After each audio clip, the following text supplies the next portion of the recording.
Okay, guys, good morning once again. Good morning once again, guys.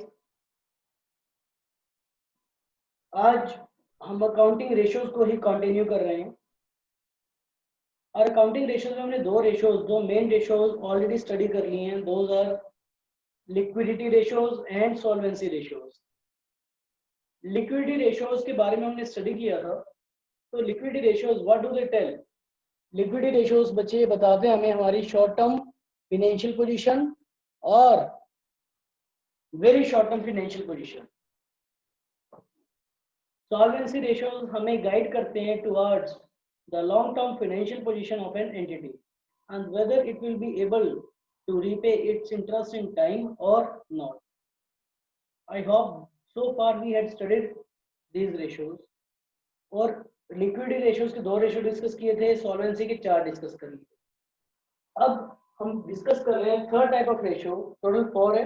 This is the third type of ratios which is turnover ratio या फिर this is also known as activity ratios. Turnover ratios या फिर activity ratios. I would say this is another most important ratio of your book of this chapter. ठीक है, आपकी book का इस chapter का सबसे इंपॉर्टेंट रेशियो, क्योंकि एग्जाम में यहाँ से जो सम आने की प्रोबेबिलिटी रहती है that is up to an extent of 100%. Sir 100% की प्रोबेबिलिटी का मतलब आता ही आता है यस. यहाँ से इस रेशियो में से आपके पास एक सम आपको मिलेगा ही मिलेगा, so you cannot skip it out. और दूसरी मजे की बात क्या है कि this is an easy calculation, this is an easy ratio बच्चे. ठीक है, तो इसमें भी हम 4 फर्दर रेशियो डिस्कस करेंगे. तो फर्स्ट रेशियो जो हम डिस्कस कर रहे हैं that is inventory turnover ratio. Inventory turnover ratio. How is it computed? This is computed like cost of goods sold. Cost of goods sold, or we can say cost of sales. Cost of sales भी कह सकते हैं बच्चों इसको. divided by average inventory. बस ये 2 चीजें compute करनी है. और मजे की बात ये है बच्चों कि हमने cost of goods sold already standard +1 में डिस्कस किया हुआ in the chapter of financial statements. In the chapter of financial statements already किया हुआ है. वो बात अलग है कि many of you would not remember the same. आप में से काफियों को ये याद नहीं होगा if I am not wrong. है किसी को याद बच्चों?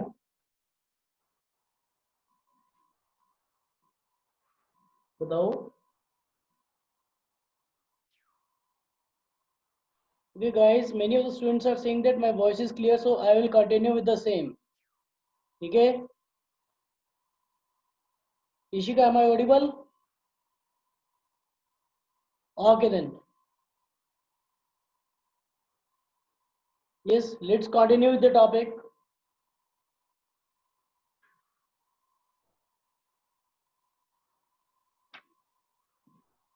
ठीक है guys, तो हमने इन्वेंट्री टर्नओवर रेशियो हम लोग डिस्कस कर रहे थे which is equivalent to cost of goods sold upon average inventory. और आज की क्लास में हम यही रेशियो डिस्कस करेंगे. इसके ऊपर इस पे बेस बहुत सारे सम्स हैं which you have to practice. इस पे बेस बहुत सारे सम्स है बच्चे. ठीक है, अब बेसिकली ये है क्या सब? ये सब है क्या बच्चे? कॉस्ट ऑफ गुड्स सोल्ड हमने +1 में किया था ट्रेडिंग अकाउंट. मैं आपको फिर से ड्रॉ करके दिखा रहा हूँ. Trading and profit and loss account का हमने फॉर्मेट किया था जहां पे वे direct to opening stock, to purchases less purchase return, मतलब नेट परचेज करते थे. इसके बाद to wages, to other direct expenses. ठीक है, तो यही होता था बच्चे। और उधर से we used to do by sales and by closing stock। ठीक है, तो लेट से, और इसके बेसिस पे मुझे हमारे पास जीपी आता है। लेट से हमारे पास ओपनिंग स्टॉक है रुपीज 1 लाख का, परचेज माइनस परचेज रिटर्न है, परचेज माइनस परचेज रिटर्न है 5 लाख, डायरेक्ट एक्सपेंसेस है हमारे पास 2 लाख, सेल्स है माइनस सेल्स रिटर्न है हमारे पास 10 लाख, और क्लोजिंग स्टॉक है 3 लाख। तो जी इसके बेसिस पे we used to compute GP कैसे, इन दोनों का total that is 13 lakh, 13 lakh minus 8 lakh, या इसको हम ये लो, इसको हम 3 लाख कर देते हैं। तो 13 lakh minus 9 lakh is equal to 4 lakh. ये आता था बच्चे हमारे पास जीपी, बैलेंसिंग फिगर। होप शायद आप सभी को ये डिवाइस हो गया होगा, ट्रेडिंग अकाउंट थोड़ा थोड़ा ध्यान में आ गया होगा कि हमने कैसे किया था +1 में। So he said opening stock, purchases, direct expenses, sales, closing stock. Total करके जिससे भी बैलेंस आता था accordingly that used to become our GP और gross loss. Yes, answer me guys, do you remember or not? Gross profit, okay. What about others? What about the remaining students बच्चों? कुछ आया ध्यान या नहीं आया? चलो, तो जी कॉस्ट ऑफ गुड्स सोल्ड या कॉस्ट ऑफ सेल्स जो हमें निकालना है वो यहीं से निकालना है। कॉस्ट ऑफ गुड्स सोल्ड का मतलब देखो बच्चे इसी में दिया हुआ, what is the meaning of cost of goods sold या कॉस्ट ऑफ सेल्स। इसका मतलब ये बच्चे जो हमने गुड्स बेचे हैं, the goods which have been sold, जो गुड्स हमने बेचे हैं उनको बेचने की कॉस्ट क्या आई है, that is cost of goods sale. जो गुड्स हमने सेल किए हैं उनको बेचने की, उनको सेल करने की व्हाट इज द कॉस्ट। तो how do we compute it? दो ऑप्शंस हैं, या तो सेल्स में से जीपी माइनस कर दो, सेल्स में से इसको मैं शॉर्ट फॉर्म लिख रहा हूं बच्चे COGS, cost of goods sold की शॉर्ट फॉर्म लिख रहा हूं सीओजीएस। कैसे कंप्यूट कर सकते हैं सर? इधर we can compute by sales या रेवेन्यूज माइनस प्रॉफिट। मतलब जो अपन ने सेल्स की है, जो हम लोगों ने सेल्स किया, अगर उसमें से हमने प्रॉफिट माइनस कर दिया तो कॉस्ट ही तो आ जाएगी ना बच्चों। Sales minus profit is equal to what? Cost ही तो आ जाएगी। तो वही तो चाहिए हमें कॉस्ट ऑफ गुड्स सोल्ड। तो sales is 10 lakh minus 4 lakh, तो आ जाएगा बच्चों 6 lakh.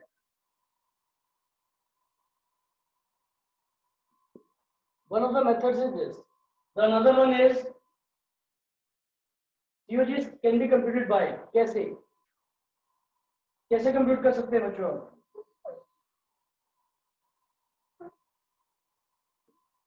We'll do it by the opening stock plus purchases plus direct expenses. That is, I would say opening stock plus purchases plus direct expenses minus closing stock. Even this will be equivalent to rupees 6 lakh. करके देख लो, 1 lakh plus 5 lakh, 6 lakh plus 3 lakh, 9 lakh minus 3 lakh is equal to 6 lakh। तो ये COGS आप लोग ऐसे निकालेंगे। आपको दोनों ही मेथड्स फॉलो करने पड़ सकते हैं। हो सकता है किसी सिचुएशन में आपको परचेज ना दे, ओपनिंग स्टॉक वगैरह ना दे, तो उस सम में उस वहां पे आप लोग जो COGS निकालेंगे that you will compute by applying the first logic, that is sales minus GP. ठीक है, and if in case all the items of the trading account are given to you, for example आपको opening stock given है, purchases given है, closing stock given है, direct expenses हो सकते हैं ना दें आपको। ठीक है, तो that is opening stock plus purchases plus direct expenses minus closing stock. ठीक है, So accordingly that is your COGS. That is your COGS. अब बात करते हैं sir average inventory. Sir average inventory क्या है? एवरेज का मतलब ओपनिंग और क्लोजिंग दोनों.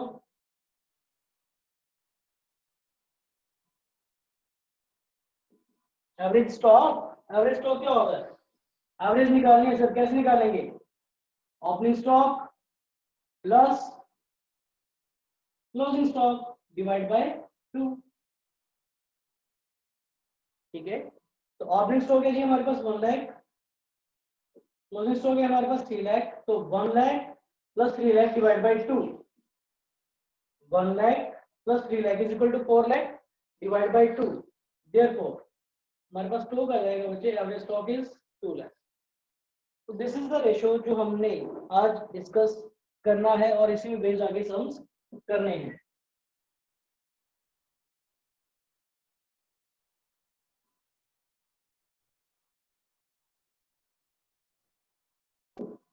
ठीक है, इसे बेस्ड सम्स करते हैं बच्चों. Yes, is my voice clear now all of you? अब आवाज आ रही है मेरी क्या?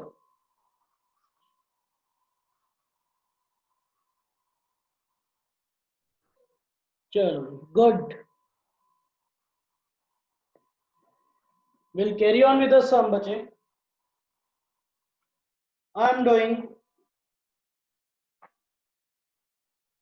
Illustration number 47. मेरी बुक में इलस्ट्रेशन नंबर 47 है, जहां पे आपको statement of profit and loss दिया हुआ. आपको कह रहा है from the following statement of profit and loss of Kaveri limited calculate inventory turnover ratio. मेरी बुक में this is some number, in my book this is some number 47. Question based on Kaveri limited. ठीक है,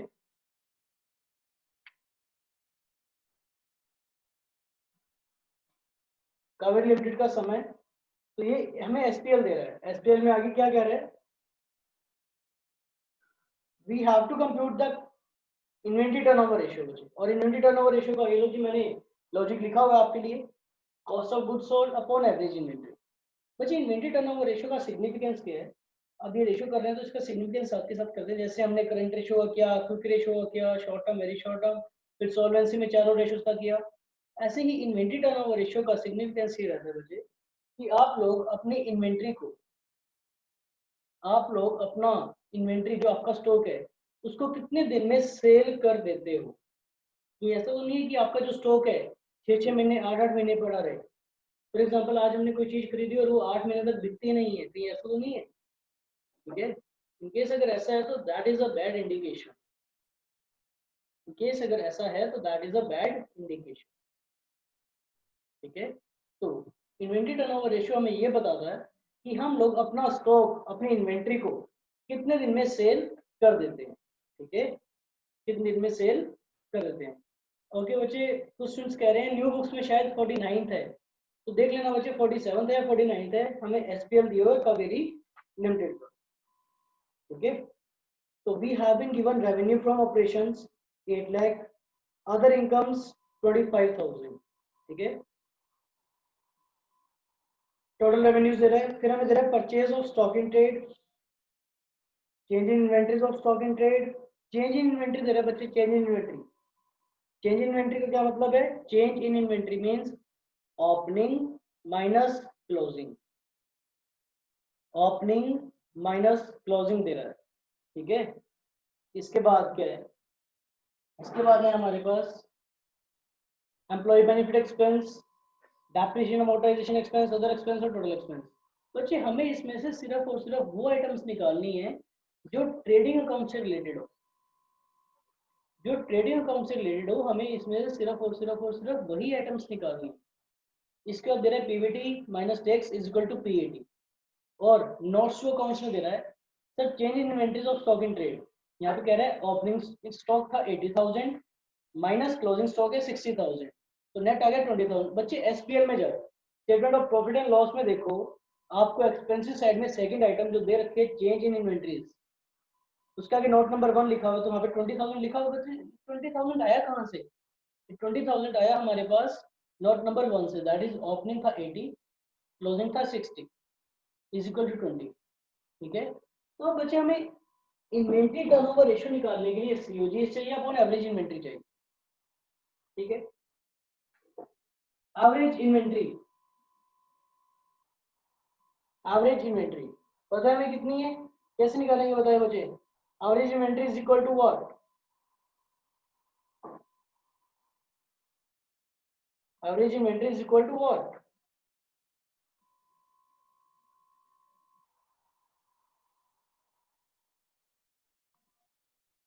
Yes, that is opening stock which is 80,000. I would write it as opening stock या opening inventory plus closing inventory divide by 2.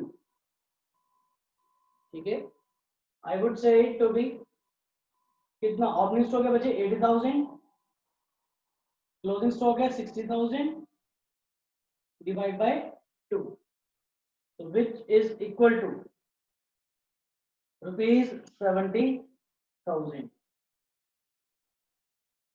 This is average stock.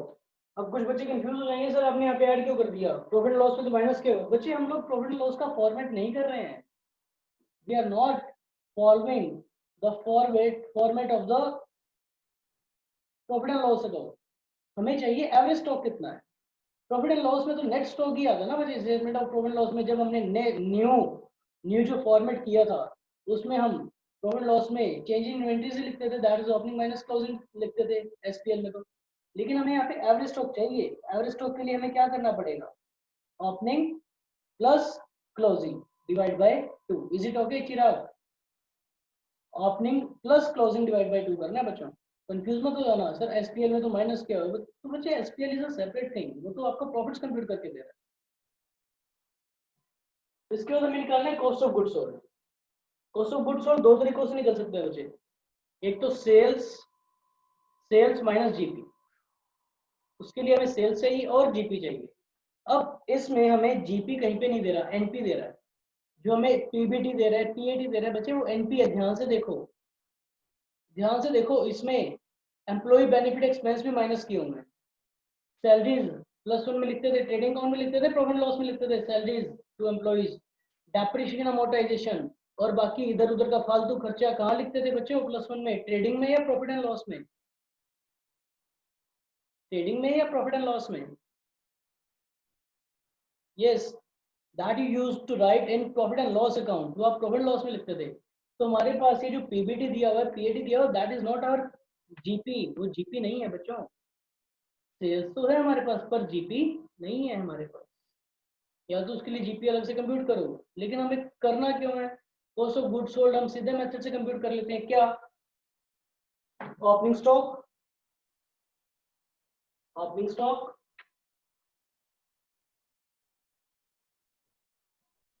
Plus purchases plus direct expenses minus closing stock.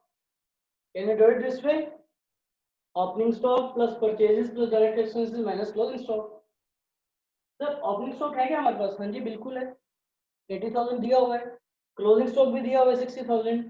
Sir अगर आपके अलग अलग ना भी दिए होते, अगर इसके पॉइंट ऑफ व्यू से, तो भी हमको तो नेट ही चाहिए था। हमें तो ओपनिंग माइनस क्लोजिंग चाहिए। ओपनिंग माइनस क्लोजिंग स्टॉक दिए, चेंज इन स्टॉक दे रखे 20,000 है, उसमें कोई डाउट है क्या? ये आंसर भी गाइस, ये क्लोजिंग स्टॉक मैंने माइनस किया हुआ है, इसको मैं यहाँ पे ले आता हूँ, तो ओपनिंग माइनस क्लोजिंग तो हमें पता ही है कितना है, पता है नहीं पता? Opening minus closing that is 20,000। चलो हम इसके अकॉर्डिंग कर लेते हैं। ओपनिंग स्टॉक के बच्चे हमारे पास 80,000, परचेजेस कितनी गिवन है हमें? Purchase of stock and trade हमने परचेजेस की ₹5,40,000 की। डायरेक्ट एक्सपेंस है क्या? कोई आपको दे रहा है, कोई आपने वेजेस पे किए है, ऐसा कुछ पे किया है? ऐसा आपको कुछ भी इंफॉर्मेशन नहीं दे रहा, तो आपके डायरेक्ट एक्सपेंसेस यहाँ पे 0 है। ठीक है, माइनस क्लोजिंग स्टॉक कितने बचे 60,000. तो दिस इज इक्वल टू 5,60,000. और I can say inventory turnover ratio is 8 times. बच्चे जो टर्नओवर रेशियोज निकालेंगे ना आप लोग, turnover ratios those are computed in terms of times, कि कितने टाइम्स हैं. ठीक है, कितने टाइम्स हैं. Is it okay? तो हमारा जो इन्वेंटरी टर्नओवर रेशियो आया दैट इज 8 टाइम्स, 8 गुना है. अब सर इसकी क्या सिग्निफिकेंस है? बच्चे इसकी सिग्निफिकेंस अभी नहीं है, अभी तक ही इनकम्प्लीट है. ठीक है, वैसे क्वेश्चन में पूछे तो हमें यहीं तक करना है, लेकिन सिग्निफिकेंस के पॉइंट ऑफ व्यू से बता रहा हूँ कि दिस इज स्टिल इनकम्प्लीट. हमें ये कैसे पता चलेगा कि सर ये इन्वेंटरी हमारी कितने दिन में बिकी? तो how many days are there in a year? तो हम कंप्यूट करते हैं बच्चे average inventory period. Average inventory period compute करते हैं. Number of days in a year that is 365 days है. Number of days in a year 365 divide by inventory turnover ratio which is 8 times. So that is equal to approximately 46 days.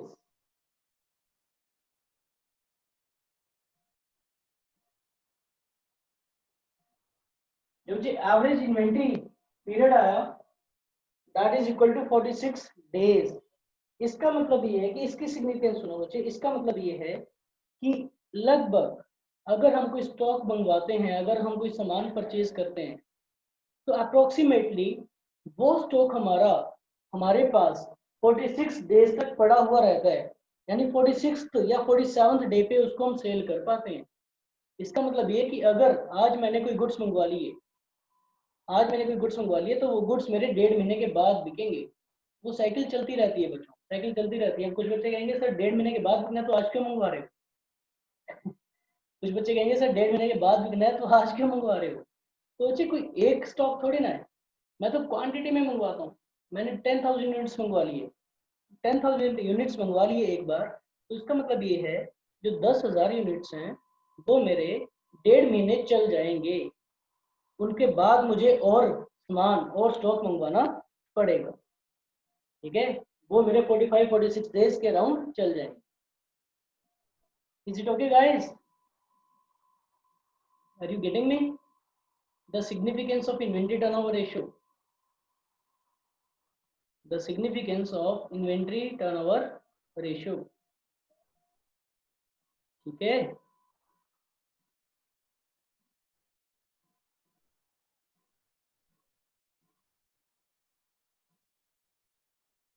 चलो ठीक है guys. तो आज के class में हम एक ही रेशियो डिस्कस कर रहे हैं, एक ही रेशियो कवर कर रहे हैं. ठीक है, तो इसके बेसिस पे you have to try illustration number 46. मतलब जहाँ से भी इन्वेंटरी टर्नओवर रेशियो का पार्ट स्टार्ट हो रहा है, 46, 47, 48, 49, 50, 51, 52, 50, छोटे छोटे सम से बचे. यू शुड डू दिस, लेकिन इसको ध्यान में रखना कि ये कैसे कंप्यूट करना है बस. So up to 55 you have to practice.